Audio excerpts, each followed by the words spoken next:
You're watching Worldsport.tv. We're in London, England now, as one of boxing's most popular personalities takes to the road. Steve Bunce is one of the most loved and well-respected boxing journalists working today. Following the demise of Setanta Sports earlier this year, his show, the Steve Bunce Boxing Hour, was forced off air, leaving boxing enthusiasts without their weekly dose of news, views, and opinions.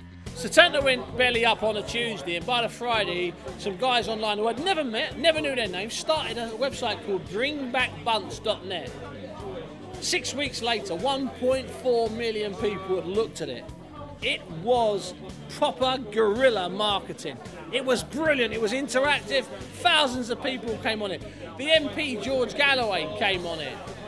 George Foreman, the boxer, came on it. Every single British boxing hero from the last 30 years came on it. I was in awe. Every morning I'd look at it and there'd be a new name on it. It was completely spontaneous. It had nothing to do with me. I couldn't afford it. It was that good. I've subsequently got to know the people, and they're proper good human beings.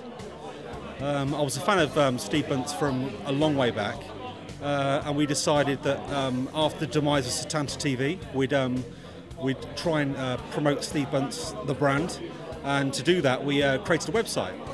And a lot of like-minded individuals from the internet forums, we got together and we created a website, and we got huge backing from it. And as a result of that, we decided that what we'd do is we'd create a BunceLive Tour. The show mixes interviews, stories, and anecdotes from Steve Bunce himself and some of the sport's biggest stars, past, present, and future. Well, we started in Manchester, we've been in the East End, we had David Haye in the East End and Frank Maloney making his first appearance since the suicide of Darren Sutherland. We had a guy called Stinky Turner who was in the schoolboy finals when he was 14. 18 months later he was on top of the pops with a top 10 hit. We had Errol Christie here who's in the Guinness Book of Records. We had a young kid who's probably going to end up going to the Olympics who lives in Newham. What a great lineup! I calculated there were 5 people in the room tonight that either fought for or held a version of the European or British title. Not a bad lineup, is it? Fans will be hoping this kind of support proves that there's a strong case for more boxing on television.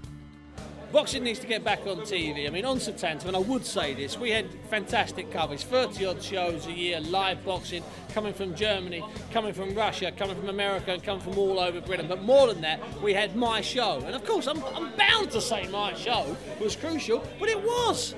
Because during the main year that my show was running, we had something like 160 different guests.